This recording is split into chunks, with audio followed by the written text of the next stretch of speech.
Programa Observadores. Patrocínio. Sinobras, a força de cada um constrói o desenvolvimento de todos. Começando agora mais um programa Observadores, aqui na telinha da TV Correio SBT. Quero agradecer a você que nos acompanha aqui todas as semanas.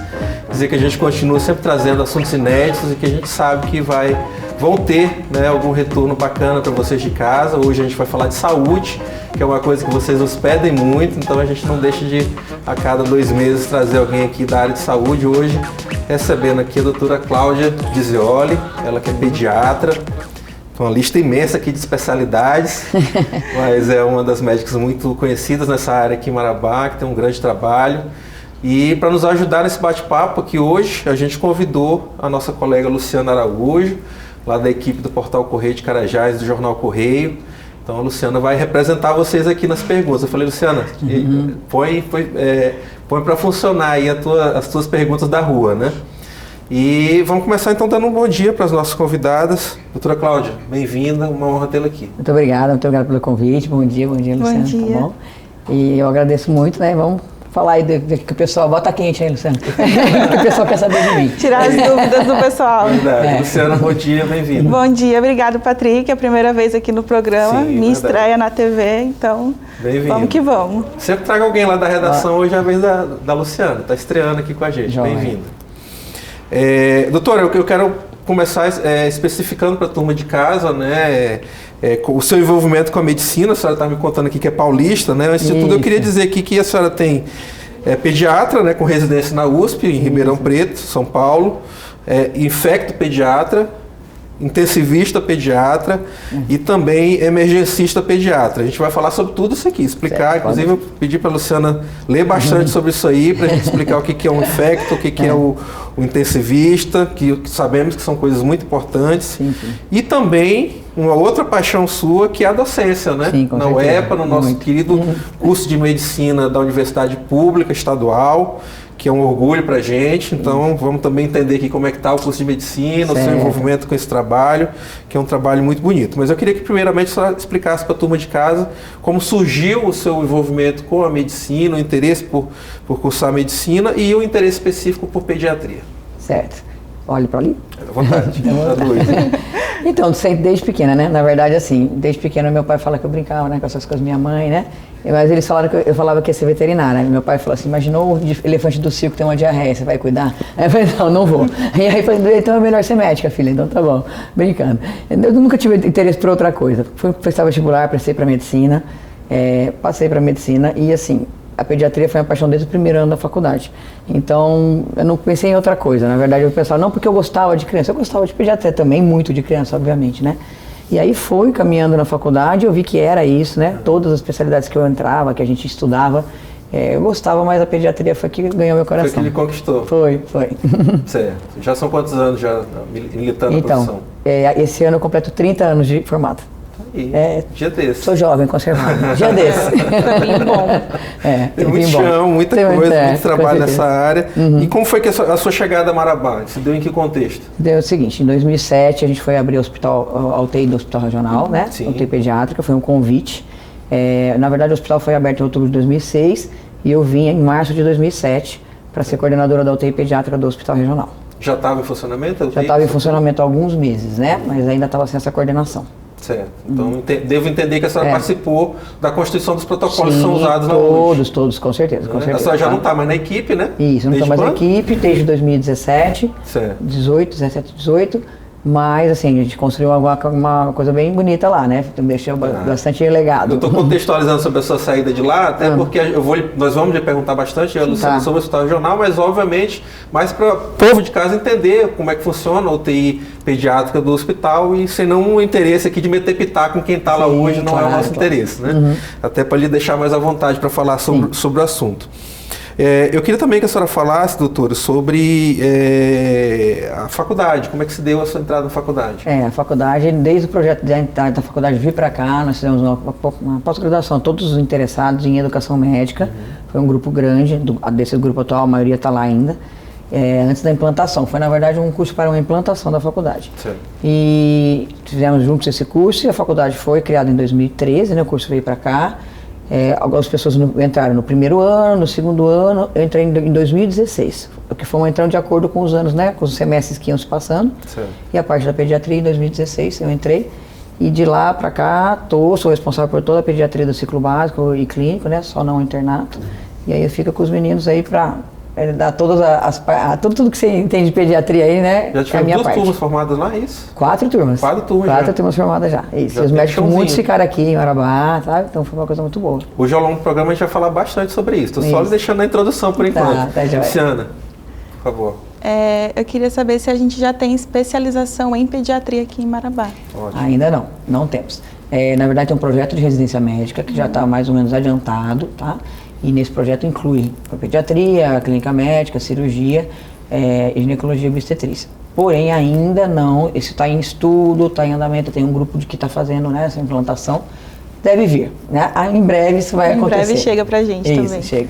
Pergunta, Luciana, muito boa. Até porque o advento de uma residência, ele tem que ser aprovado dentro da estrutura da universidade.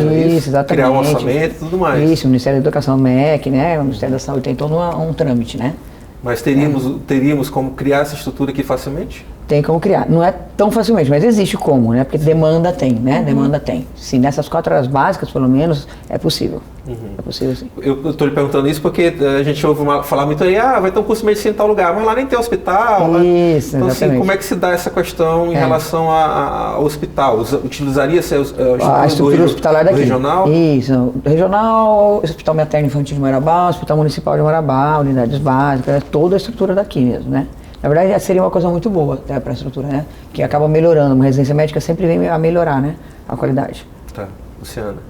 Apesar de ainda não haver especialização, a gente já formou alguns médicos que atualmente atuam na pediatria em Marabá. E na pediatria em Marabá, das nossas 4 turmas, ninguém ainda, porque muitos estão fazendo residência médica. Ainda estão na Exatamente, estão em formação na residência, tá? E devem provavelmente voltar em breve para cá. Nós temos muitos que foram fazer pediatria, né? O problema da residência fora é que acaba, cidadão depois ali de 1, 2 anos, acaba ficando seduzido e ficar por ali, né? Isso. Apesar que o Pará é um bom lugar para trabalhar. Então talvez eles voltem. Doutora, uma curiosidade minha. Só falou em 4 turmas já formadas, né, na UEPA aqui em Marabá, a nossa Universidade Estadual do Pará. Qual era o perfil desses alunos? Né? Eles são alunos daqui, a gente sabe que é natural, né? Você abre um vestibular, ou no caso hoje em dia, né, através dos exames, né, nacionais. Se consegue a vaga, então não se pode, não ter esse negócio de dizer que só vai estudar quem é daqui, né? Claro. Então a gente sabe que muitos desses alunos não querem ser inocentes de não achar que esses alunos vieram de fora, de outros estados, ou de Belém. Mas a gente pode se alegrar em algum nível de imaginar que boa parte desses profissionais possam realmente engajar aqui? Podemos nos alegrar, muito, com certeza. A maioria dos alunos da faculdade são ou do Maranhão ou do Pará, praticamente 100%. Muitos de Marabá, cada ano vai entrando mais pessoas de Marabá e das cidades todas aqui de volta, entendeu? Tem alguns de Belém, né? Não são tantos, né? Não é só Maria, mas Tucuruí, Redenção, todos os lugares, Xinguara, né? Que tá tudo aqui em volta, Jacundá, muitos, né? Daqui da nossa região e de Marabá também. Que bom. Eu acho que eles voltam. Muitos eu acho que voltam. É uma tendência, né? Quando você vai tendo mais alunos daqui da região, do estado, a gente tem alguma segurança mais de que eles realmente podem ter um exercício profissional aqui na região. O engajamento deles aqui pelo nosso povo é maior, né? É diferente, com certeza. Eles já sabem dos problemas, viveram os problemas, eles podem voltar para tentar resolver isso. Professora, chamar a professora professora, né? Doutora e professora. Ainda, já que a gente está falando da universidade, vamos entrar um pouquinho mais nisso. Logicamente, eu não vou lhe fazer nenhuma pergunta aqui para lhe criar saia justa, e a gente sabe que as universidades públicas têm as suas limitações, né? Tem questões de orçamento, nós estamos num curso que é um curso, né, Luciana, ainda relativamente novo, né? Isso, ou seja, só tem 4 turmas formadas. Isso. Então é óbvio que as primeiras turmas vão sofrer um pouquinho mais, até, né, a coisa engrenar. Então, até eu conversava mais cedo com a Luciana sobre isso. E eu queria ouvir da sua vivência da universidade, sem nenhuma pretensão que a senhora faça críticas, mas o que a senhora vê que ainda podemos avançar, quais são os desafios para a universidade pública na área de medicina? Na verdade é um grande desafio, né? Porque tem muitas faculdades particulares entrando, né? Sim. E na verdade elas entram com o poder econômico junto, né? O poder econômico que às vezes o público não tem, né? Então, assim, campos de estágio, né?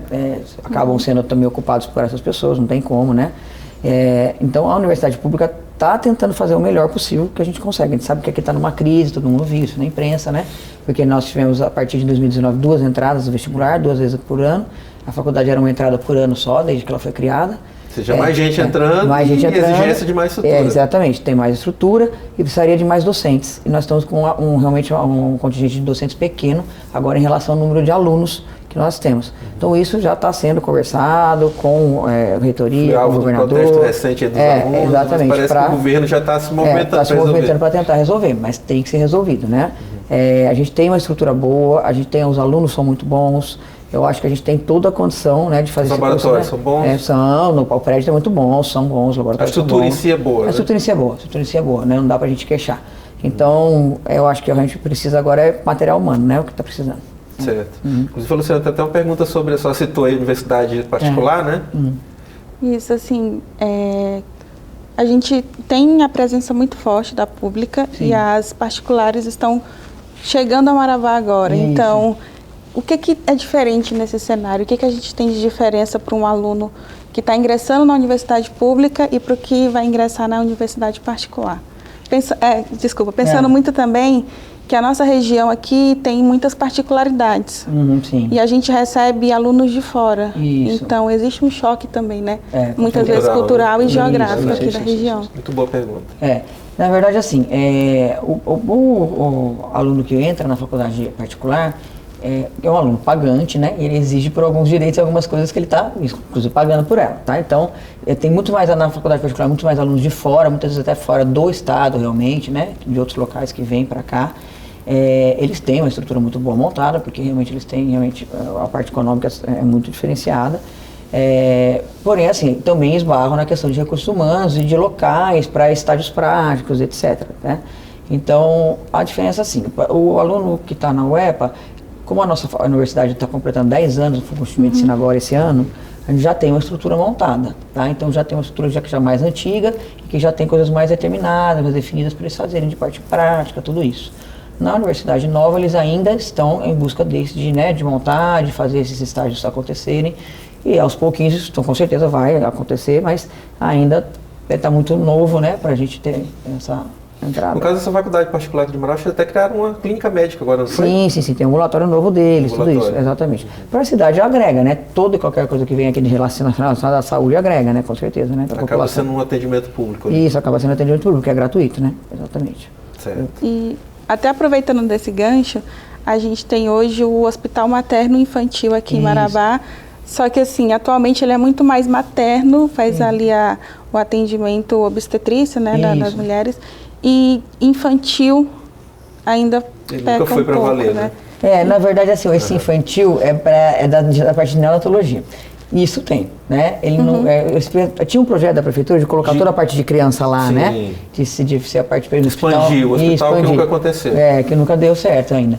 Mas a parte infantil lá dentro do materno, assim, todos os recém-nascidos que nascem ficam em alojamento conjunto lá com as mães, tem o tratamento, tem essa internação se for necessário, tem a unidade que é o CI, né? De cuidados intensivos, tem.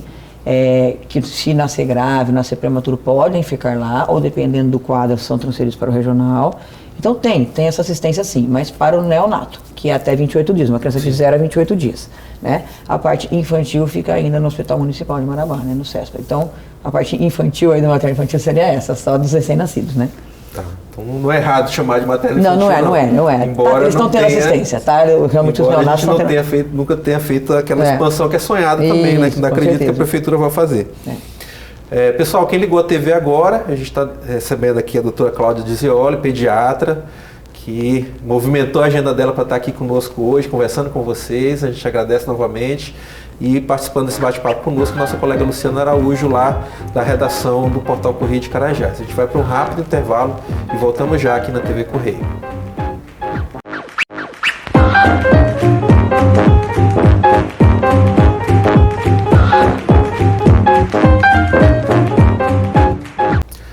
De volta com o programa Observadores aqui na telinha da TV Correio SBT, sempre lembrando a você que pode recorrer aos nossos programas anteriores lá no YouTube, só digitar lá Observadores Marabá que você acha muito facilmente os nossos programas anteriores, e também esse aqui com a doutora Cláudia vai estar à disposição a partir da terça-feira, tá bom? Então, recebendo aqui hoje a doutora Cláudia Dizioli, que é pediatra, e também nos ajudando aqui nesse bate-papo, hoje nos honrando com a presença a Luciana Araújo, lá da equipe do Portal Correio de Carajás e do Jornal Correio.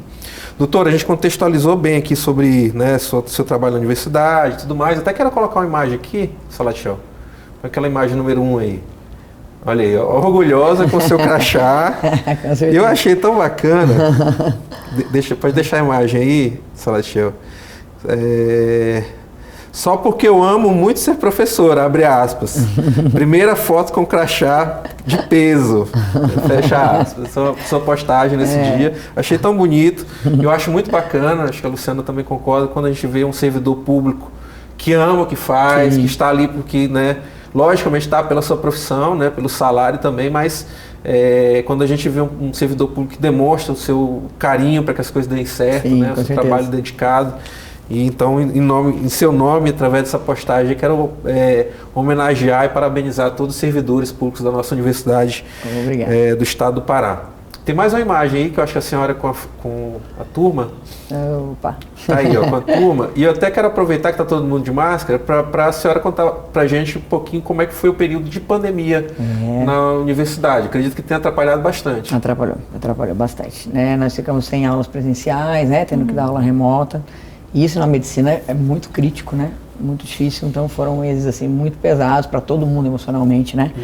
Para os alunos que tinham aquela incerteza do que ia acontecer no futuro deles, né? Para nós como docentes, tudo isso. A minha área é uma área muito prática, né? Sim. A minha disciplina é habilidades profissionais. Então é em campo, você examinando, vendo o paciente, vendo coisas práticas. Então, muito difícil fazer isso de maneira teórica, se mandando, né, online, em reuniões de Google Meet.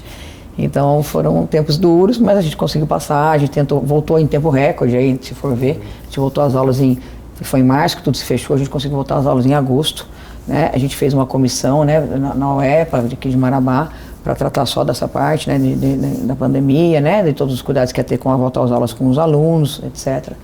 E no contexto da universidade teve alguma baixa? Alguém que tenha morrido de Covid? Não, na universidade não. Teve parentes, né? Parentes, avós, pais. Mas não diretamente? Não diretamente, alunos não. Não teve. Não tivemos. E a medicina foi a primeira a voltar, a retornar, né, no campus, depois que os outros cursos bem depois retornaram, né? Mas foram períodos difíceis, né? A gente tentou suprir da maneira que a gente conseguia. Mas assim, realmente contato físico, né? Não tem igual, né? Luciana, tem mais alguma pergunta nesse contexto da universidade? Da universidade? Não, né? Vamos passar aqui mais uma imagem, por favor. Aí, já no outro momento, né? Turma sorridente. Já estão formados esses aí, já. Esse aqui já está formado? Já está formado, já. Estão em campo. Já, e esse é pediatra que está no selfie. Eu ia perguntar agora. Está fazendo pediatria, está fazendo pediatria. Tá aí, qual o nome dele? Dr. Breno, está fazendo residência lá na UEPA de Belém. Aí, abraço pro Dr. Breno. Vamos passar mais uma imagem, por favor. E aqui já lá nos laboratórios. Laboratórios, exatamente. Você estava justamente falando da sua área que é mais específica, né? Isso, da emergência. O que é isso aí? Explica pra gente. Isso aí é um desfibrilador. Para dar um choque no peito da gente quando a gente está em parada cardíaca. Então eu faço toda essa parte da emergência na universidade, né? Que é atendimento pediátrico de emergência, de suporte básico de vida. Sim. Eu sou responsável por um laboratório de suporte básico de vida. Então a gente está fazendo treinamento de professores nas escolas, de todos os alunos da universidade, nesse atendimento de suporte básico. Podemos fazer um treinamento aqui no Correio, se vocês quiserem. A gente tem um grupo, viu, de verdade. Uma boa. É um treinamento muito legal. E a gente tem todos esses aparelhos lá para poder ensinar os alunos a manipular, a mexerem quando tiverem uma situação de emergência. Tá. Até aproveitando essa imagem aí, que a senhora também tem especialidade no atendimento de emergência, né? Isso, exatamente. Intensivista, etc. Isso. Luciana, eu tenho perguntas nessa área. Acho que eu vou ser a voz aqui de quem está em casa. Tá. Nessa questão de emergência pediátrica, a gente sabe que muitas vezes, muitas mães tratam em casa, principalmente aqui em Marabá, que o acesso, às vezes, a um pronto-socorro não é tão rápido. Sim. Mas o que seria o sinal de alerta para a mãe pensar, está na hora de eu levar meu filho para emergência? A gente sabe que muitas vezes a febre Sim. é esse alerta, mas além da febre, o que seria? Eu até quero complementar a pergunta da Luciana, porque existem 2 tipos, aliás, né? Tem essa mãe que quer resolver em casa, né? E às vezes tem até aquele parente que chega ali com alguma coisa milagrosa, passa a nica, não sei o que lá. E tem o contrário, que é a mãe que qualquer coisinha, uma tossezinha da criança já quer levar para o hospital. Exatamente. Que também não é uma coisa boa, né? Porque às vezes fica em sala de espera do hospital, de pronto-socorro, e às vezes a criança está com uma coisa muito simples, né? Então tem que saber essa hora, né? Exatamente. Seria importante a senhora falar em casa quais são realmente os sinais que realmente necessitariam, alertam de que realmente precisa de uma internação, de pronto-socorro. De levar para um atendimento médico, né? Quando a criança está com uma dificuldade para respirar, sem febre, você percebe que ela realmente está com desconforto, falta de ar, não consegue às vezes comer, não consegue falar, bebezinho, né? Não está às vezes nem chorando direito, então uma falta de ar realmente. Quando a criança está sem comer por vários dias, não consegue aceitar nada, ou vomitando sem parar, porque não pode, né, vomitar, você não consegue ingerir, e a criança desidrata muito fácil, né?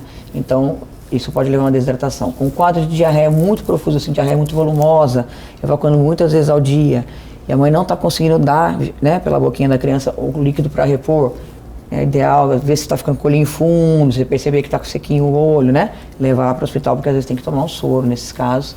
Então, casos assim, de uma desidratação aguda, de um quadro de desconforto respiratório, que poderia ser uma crise de bronquite, uma bronquiolite, uma asma, uma pneumonia, que muitas vezes não dá para diferenciar a mãe em casa, né? Sim. Então, se começou com uma tosse, narizinho escorrendo, é um resfriado, ok. Mas você percebe que aquilo está se agravando, que você percebe que a criança está tendo uma dificuldade no dia a dia dela, nas atividades de rotina do dia a dia, aí tem que levar, né? Porque é um sinal de alerta, entendeu?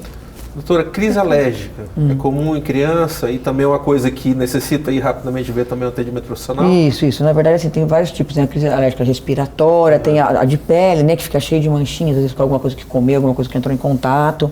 Normalmente, o ideal é ir no pronto-socorro, porque muitas vezes tem que fazer uma medicação injetável, né? Tem que levar para o ponto de atendimento.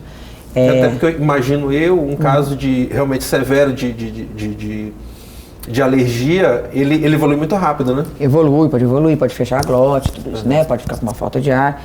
E tem gente que já, né, anafilaxia, né? Crise anafilática, né? Já morreu, já foi até a óbito por causa de alguma coisa de alérgico. Pois desde das primeiras aparições ali, de um empolado, alguma coisa, até ela fechar a glote, é muito rápido. É muito rápido, dependendo do caso, é muito rápido, né? Então isso se também de repente os pais estiverem desatentos ali, pode até evoluir para um óbito. Exatamente, pode. Então tem que realmente levar para o socorro rápido, né? Cuidado muito com produtos em casa, intoxicação muito comum em crianças também, né? Então se a criança tomou alguma coisa, ingeriu alguma coisa, tem que levar para um socorro para ser avaliado. Criança é muito sensível, né? É muito sensível. Ainda nesse âmbito da emergência, coisas que aquele parente, né, o pai, a mãe, ou quem primeiro percebeu essa situação de emergência, que eles podem fazer em casa, né, e as que não podem. Certo. Não é ficar induzindo vômito, né? Por exemplo, a criança que ingeriu uma coisa de emergência. É aí que eu queria chegar. Tem sempre aquele parente que chega, né? Dá um tapinha nas costas. De jeito nenhum, pelo amor de Deus. Põe de cabeça pra cima. Exatamente. Quer fazer coisas que não são para ser feitas. Uma criança engasgou em casa, fica tentando abrir, tirar. Não, você vai engasgar mais a criança ainda, entendeu? Sim. Então, dá um copo de leite, né? Dá água, você ingeriu um inseticida, alguma coisa, né? Não é para dar nada, é para levar para o hospital, porque dependendo da substância que ingeriu, se tomar o leite pode piorar mais ainda, pode queimar mais, entendeu? Então a gente tem que ver muito o que aconteceu, qual o contexto, e isso o médico vai saber, né? A hora que estiver realmente no hospital em atendimento. Certo. Tá. Luciana. Eu vou já sair um pouco do contexto da emergência e pensando na questão que a senhora também é intensivista pediátrica. Isso. E intensivista já é um termo muito forte para se pensar que uma criança está ali nessa situação de uma UTI. E eu acho que a cada dia que passa a gente tem falado muito sobre humanização no ambiente hospitalar, principalmente se tratando de criança, né? Que é tão sensível ali, tão frágil. E como que um pediatra intensivista se prepara mais para esse lado da humanização? Não, tem que se preparar, né? É muito importante, porque você pensa, a gente é o nosso dia a dia, mas para a mãe é a primeira vez que ela vê o filho naquela situação. Um filho que às vezes está... Até levando em conta que a maioria das pessoas em casa nunca ouviu esse termo intensivista, vamos começar explicando o que é um intensivista. Um intensivista é um médico que é especializado em terapia intensiva, que significa o quê? A especialidade que cuida de pacientes dentro da UTI. tá? Pacientes críticos, em estado grave, que precisam de medidas de emergência para não morrer, né? Então, às vezes, ventilação mecânica está entubadinho, com tubinho, com aparelho que ajuda a respirar, com drogas na veia que ajudam o coração a continuar batendo, com coisas que não conseguiria fazer numa enfermaria normal ou num pronto-socorro. A terapia intensiva cuida de pacientes críticos, com quadros muito críticos que precisam realmente de estar monitorizados, de estar com enfermagem o tempo todo, 24 horas, com fisioterapeutas, com uma equipe toda multidisciplinar para fazer esse cuidado. Certo. Esse é o intensivista. Esse é o intensivista. Que existe ele também, o pediatra, que é o seu caso. Isso, exatamente, né? Então, o pediátrico é mais específico, né? Da parte de pediatria, a gente cuida de 28 dias até 15 anos. O neonatologista, né? Que é o terapia intensiva de neonatos, né? Que é o neonatologista, ele cuida de 0 a 28 dias. A gente fala que de 28 dias vira gente, aí quando brincadeira. E a gente tem também no hospital regional, né? Isso, tem. É o caso de crianças que nascem prematuras. Exatamente. Então temos lá o UTI neonatal, de 0 a 28 dias. Acima de um mês, então, vai para a UTI pediátrica. São até tem uma imagem aqui, deixa o Salatiel colocar enquanto a gente está falando disso. Tem um incubador aí, coloca aqui, por favor. Aí, tá aí. É justamente uma imagem do hospital regional. Isso, tá? Né? Os pacientinhos bem pequenininhos, que nascem com 600 gramas, 700 gramas, né? Que necessitam ficar um longo tempo no hospital para engordar, para crescer, para poder ficar. Doutora, é um fortinho. sofrimento adicional para a família, né? Nossa senhora, se você falou da parte humana, tem que ter muita parte humana. Todas Porque, as assim, UTIs são ao muito mesmo humanizadas. tempo que a mãe sabe que está ali sob os cuidados de profissionais realmente preparados para isso, mas não deixa de ser um choque, né? Muito. Você imagina. não sair no mesmo dia do nascimento da criança, com a criança no colo e vê-la nessa situação. Exatamente. Isso é um grande trauma, né? Isso que eu conheço com o meu sobrinho, filho da doutora Angélica, que é a minha sócia, ele ficou uma semana na UTI. Ele é pediatra também. Pois imagina. Passou por isso. Ele passou por isso, né? Isso. E ela falou que é uma experiência realmente das piores, né? Que você pode ter como mãe, né? Só para referenciar essa imagem que é da Agência Pará, né? Do governo do estado. Não é do nosso hospital regional aqui, mas é do Hospital Regional da Transamazônica, que também tem um setor como o nosso. Mas, continuando a pergunta da Luciana sobre a UTI pediátrica, nós estamos num bom nível aqui, e a senhora lembra de quantas, hoje em dia só não está mais lá, né, na equipe, sim. Mas são quantos leitos de UTI pediátrica em Marabá? 9 leitos na UTI pediátrica, 9 na neonatal, né? Na verdade, a demanda sempre acaba sendo um pouco maior, né, do que a necessidade. Até porque o regional ele cuida aqui de 23 municípios, 16 municípios. Acho que são 22, não sei 22. se mudou, mas é 22. E realmente, se for pensar, né, é um número de crianças muito grande, né? A relação candidato-vaga é muito grande aí, muito né? grande. Mas tem um bom nível, dá para ser feito, né? E quando não consegue se cuidar lá, muitas vezes a gente no hospital municipal consegue tentar estabilizar a criança para poder depois mandar para lá, ou mandar para Belém, ou transferir para algum Quais são os outro casos que mais demandam um leito de UTI? Leito de UTI normalmente é quase de pneumonias extensas muito graves, que precisam a criança ficar entubada, quase de problemas de coração graves, né? Porque nasceu com problema cardíaco congênito, que a gente chama, né? Então precisa muitas vezes de UTI. A septicemia, que é a bactéria que vai para o sangue, né? Então faz um quadro muito grave, que precisa ficar na UTI, porque precisa ficar muitas vezes entubado também. E na UTI também a gente nos pós-operatórios, de várias cirurgias pediátricas, traumas, né, atropelamentos, traumatismos crânioencefálicos. Eu ia lhe perguntar isso agora. Acidentes, é muito comum acontecer acidente com criança? Acho que sim, acontece muito acidente com criança. O pessoal anda muito sem capacete aqui, né? Nas leva motos, muita gente na moto. junta, a criancinha no sanduíche lá na moto, né? Entre os dois adultos, né? E aí é fatal, não tem jeito. Certo. Pessoal, a gente está aqui com a doutora Cláudia Dizeoli, pediatra, um bate-papo muito bom, e nos ajudando aqui na conversa a nossa colega Luciana Araújo, lá do Portal Correio de Carajás. A gente vai para um rápido intervalo, continue conosco.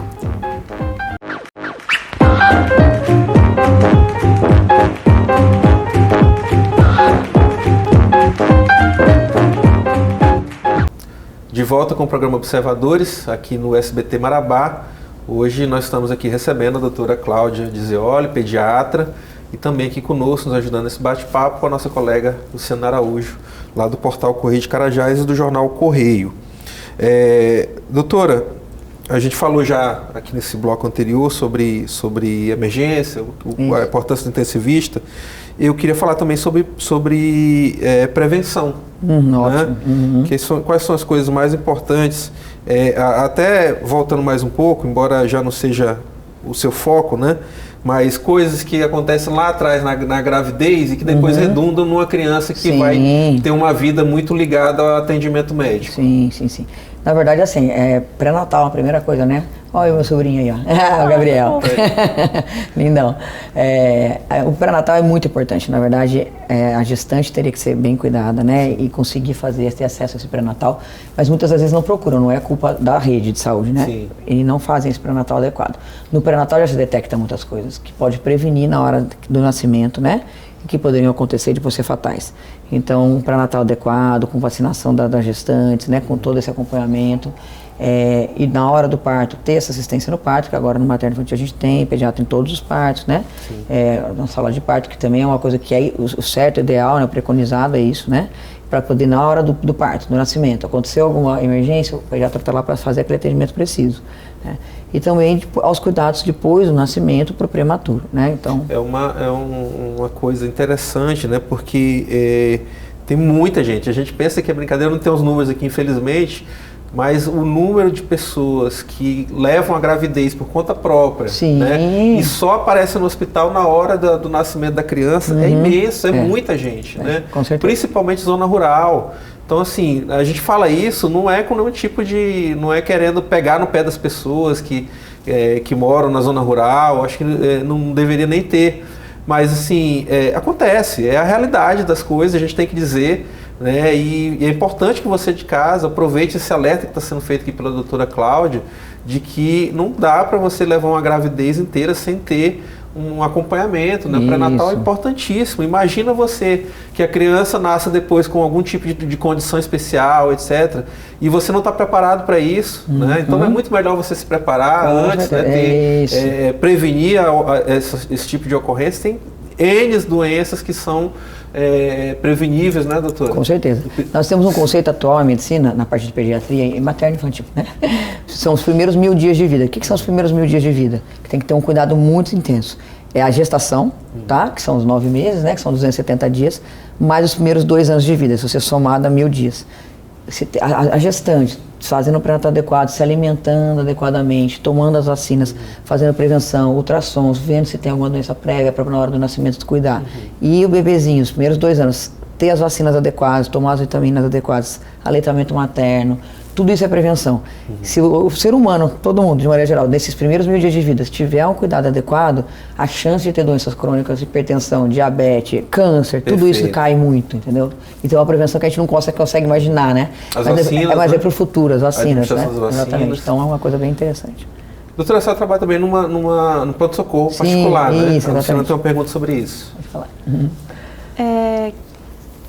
Qual digamos assim, acidentes domésticos, principalmente com criança. A criança é muito agitada, tá o tempo todo mexendo nas coisas. Tem uma sobrinha de 3 anos que a gente diz que ela coloca fogo no mundo. Nesses casos de acidente doméstico, qual é o mais comum que chega no pronto-socorro? O acidente doméstico mais comum, disparado, é a criança que ingere alguma coisa. Que está numa garrafa PET, um detergente, um medicamento da mãe, alguma coisa, pega o vidro de remédio inteiro, então está lá mexendo. Tem também queimaduras por causa de panela, no fogo, né, que o cabo está para fora, alguma coisa assim. As intoxicações as principais, mas afogamentos muitas vezes, afogamento em balde, né, a criança enfia a cabeça no vaso sanitário, coisas desse tipo que a mãe não vê, a criança é arteira desse jeito aí. A gente nem imagina. E a criança pode acontece. se afogar com esse tipo de afogamento, né? Não é submersão, né? Submersão a criança coloca. Então, afogamentos, acidentes cortantes, né? A criança se cortar com facas, tesouras, que às vezes estão na mão da criança, tá? Por incrível que pareça, tomadas, os adultos até têm esse cuidado de proteger as tomadas, né? Os choques não são tão frequentes quanto a gente pensaria que poderiam ser, né?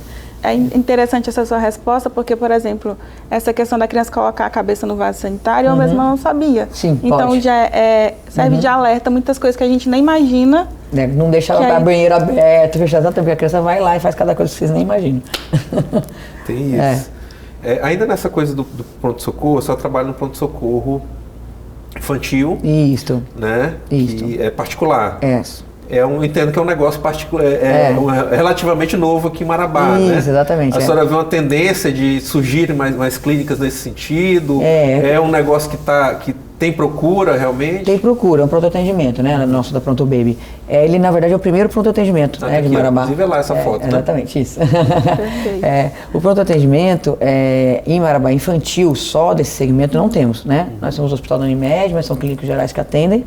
hospital municipal, mas são clínicos gerais, então local que tenha pediatras e um tratamento específico, a enfermagem específica para isso, o ambiente todo, né, arquitetado para isso, por enquanto é o primeiro, né, o nosso pronto atendimento. O ideal, na verdade, é que provavelmente com a demanda, com o passar do tempo, o Marabá está crescendo muito, né, que venham mais outros pronto-socorros, deve ter demanda para isso, né, mas inicialmente o pessoal ainda está meio assim, né? Ainda está descobrindo ainda. Está descobrindo ainda, por mais propaganda que a gente faz. Mas o movimento é bom. O movimento é bom, com certeza. Quais né? são os atendimentos lá que acontecem? Nós já atendemos mais de 3 mil crianças agora no nosso primeiro ano, né, desde que a gente inaugurou. 3.200 crianças, e as mães, elas nos agradecem muito por ter, que não tinham atendimento pediátrico antes, né? Então a gente atende muitos quadros respiratórios, né, principalmente, falta de ar, gripe, tosse, asma, bronquite, que eu comentei com vocês, e quadros de febre, né, que está se prolongando, crianças com febres que a gente não descobre a origem, então vai lá para a gente tentar reverter isso aí. No dia que a senhora postou essa foto aqui, que eu roubei essas fotos aqui lá do seu Instagram, a senhora fez uma postagem, contou uma historinha lá de um casal. Posso reproduzir aqui? Pode. Achei muito interessante. A senhora colocou aqui, abre aspas. Hoje aqui no consultório recebi um casal que trouxe a filhinha de 10 dias de vida para realizar um teste de coraçãozinho. Pagaram normalmente na recepção, né, e entraram no consultório. Quando eu vi a idade do bebê, expliquei aos pais que esse teste é feito nas primeiras 48 horas de vida e não teria mais razão de ser, né? Não teria mais significado nem necessidade de realizar na idade atual, visto que inclusive o bebê estava muito bem. Orientei e pedi que o dinheiro fosse devolvido. O pai ficou, né, parado, me olhando e disse que foi muita honestidade, me agradeceu demais e saíram. Tô contando essa história não para me vangloriar, nada disso, não fiz nada demais, fiz o certo na medicina e na vida, faço o que tem de ser feito, minhas contas vou prestar com o cara lá de cima. Tinha mais coisa aqui, mas resumindo, né? Sim. Eu gostei muito da atitude em si, né? Lógico, muita gente por aí realmente fica com o dinheiro e faz ali de conta que houve um atendimento. E eu acho que ilustra também aquilo que a gente estava falando aqui agora, que os pais se assustam com qualquer coisa e muitas vezes até levam para um atendimento que nem é necessário. Exatamente, isso acontece muito, né? E a gente orienta isso mesmo. Muitas vezes a gente realmente não fala, não precisa. A gente explica que não precisa. Mas aproveite para nos falar desse teste que eles queriam, que é o teste do coraçãozinho. Tá bom, o teste do coraçãozinho é um teste que é feito na maternidade, o materno infantil faz em todos os recém-nascidos, tá bom? Em todos os nascimentos. Ele é feito após as primeiras 24 horas de vida e ele detecta se o recém-nascido tem um problema cardíaco grave.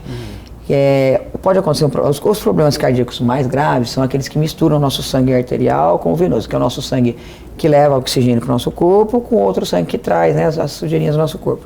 E essa mistura deixa a gente com um desconforto na respiração, na circulação, deixa um nenenzinho muito roxinho, com um quadro grave, que ele não poderia sair do hospital. Teria que ficar internado para poder tentar fazer a resolução disso. Então ele detecta casos de pacientes que não são para ir para casa, porque se fosse para casa poderiam morrer em casa. Então realmente é um teste muito importante, o Ministério da Saúde colocou como agora obrigatório, de ser feito em todas as maternidades com 48 horas de vida. É muito simples, você coloca um aparelhinho no dedinho do bebê, vê quanto é que está o oxigênio no sangue, né, que é o oxímetro, e depois coloca no pezinho também, e você compara as saturações. E essa comparação vai mostrar para a gente se o bebê pode ter alguma suspeita de problema cardíaco. Se esse deu, né, o nível que precisa, a gente suspeita que possa ter esse problema cardíaco, a gente faz um ecocardiograma e aí o ecocardiograma vai mostrar se esse bebezinho tem condições de ter alta ou não, se ele tem que ficar no hospital. Certo.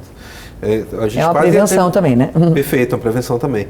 A gente quase ia para o fim do programa sem a Luciana, então ele pergunta para ele fazer dentro da área de infecto, não é isso? Isso, é uma curiosidade, assim, sou leiga, né, em medicina, mas a gente mora na região amazônica. Sim.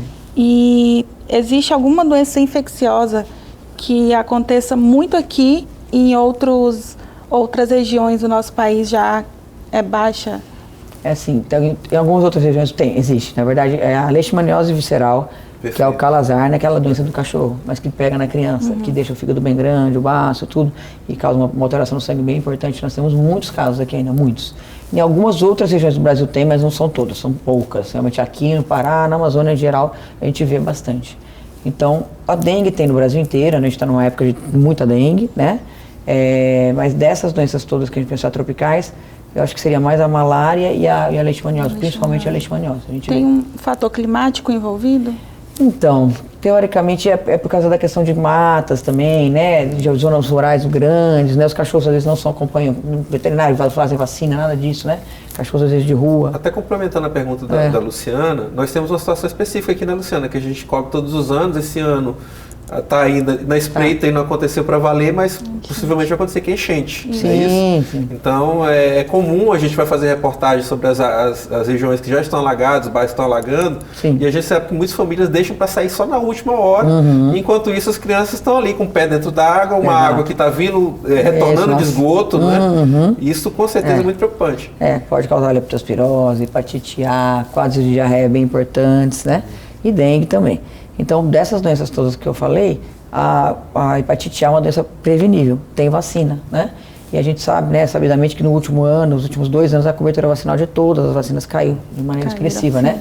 A prefeitura está num trabalho assim, muito grande de tentar, né, fazer essa cobertura aumentar, com muitas ações extramuros, a Secretaria está trabalhando muito em relação a isso, mas mesmo assim a cobertura ainda está baixa. Então, por exemplo, doenças que a hepatite A é uma dose que a criança toma com 3 meses, as carteiras atrasadas, a porcentagem de cobertura está tudo em torno de 70%, 75%, no máximo 80% teria que ser 95%. Então, é um grande pedido para as mães, né, para atualizarem as carteiras, para não deixar a criança pegar uma doença que tem vacina, né, não existe por quê, né? 25% aí no caso de Marabá dá milhares de pessoas. E né? isso, muita gente, entendeu? Então, pensar nisso. Doutor, eu não posso terminar o programa sem lhe perguntar, depois de um período que a gente teve muita fake news, muita conversa desacreditando a ciência, desacreditando as vacinas, vacinar a criança contra a Covid, sim ou não? Sim, com certeza. Importante. Você já sabia a minha resposta. Não, com certeza. Com certeza imaginei que seria essa. Pô, mas eu queria que a senhora desse mais uma injeção de ânimo na turma de casa, sobre a segurança. Segurança, podem vacinar, não vai acontecer nada, gente. Na verdade, agora a criança que está mais exposta, porque os adultos todos se vacinaram, a maioria, né? Então os adultos já estão com 2 doses, 3 doses, 4 doses, e aí quem que está exposto a pegar? A gente fala os suscetíveis, as crianças, porque elas não têm vacina. Então tem que fazer, tá? Isso é muito importante. Já tem a de 6 meses, até a Pfizer a partir de 6 meses, né? Mas a prefeitura também tem a partir de 3 anos, tem só as dosagens diferentes, né? Tem todas as vacinas, né, para as várias faixas etárias, já pode fazer, tá? E tem que fazer, deve fazer, bom? O sistema público está preparado para isso. Está preparado para isso. Eu tinha mais, eu ia pedir uma última mensagem, mas eu já tenho essa mensagem aqui num vídeo que eu tirei lá do seu Instagram também, eu pedi falar de jogar aí no ar. O maior conselho que eu recebi, que mudou minha vida, eu quero deixar para vocês não importa qual sua missão, ela precisa incluir ajudar e salvar muita gente, transformar muita gente. Se o que você faz, se a sua missão de vida transforma pessoas, ajuda pessoas, nunca vai faltar alegria, nunca vai faltar recurso, nunca vai faltar sentido de vida e nunca vai faltar motivação para acordar amanhã e continuar. Muita gente perdeu tudo isso porque não descobriu sua missão e a sua missão não inclui transformar, ajudar e salvar pessoas. Doutor, eu fiz questão de jogar isso aqui porque o pessoal de casa que me acompanha sempre sabe que eu sempre trago, até falei isso para a Luciana também. Os profissionais que eu convido para vir aqui são profissionais que eu sei que têm um engajamento social, que não estão na cidade só de passagem, né? E eu sei do seu trabalho, do seu envolvimento social, participa de várias iniciativas da cidade, palestras, né, instituições que lhe convidam. E nessa imagem tem muitas dessas imagens da senhora participando aí. Então, eu como marabaense quero lhe agradecer por ter, né, uma pessoa que está aí desde 2007, agora que está fazendo 15 anos de Marabá, mas tem uma convivência intensa com a nossa comunidade, um retorno social muito grande. E isso é para poucos. Então eu fico até emocionado. Eu também fiquei de ver o vídeo. Eu queria agradecer a Marabá de ter me acolhido, né? Parabenizar por isso. Sim, né? sim, com certeza. Sua dedicação nesse nível também. Sim. Tá bom. Muito obrigado pela sua presença. Muito obrigada, doutora. Muito obrigada a vocês também. Tá joia. Luciana, obrigado também pela participação. Obrigada pelo convite. Espero estar aqui outras vezes. Verdade. Então, doutora Cláudia Dizioli, pediatra, Luciana, aqui da nossa equipe do Correio. E um ótimo domingo a vocês. Até semana que vem, aqui na telinha do TV Correio SBT.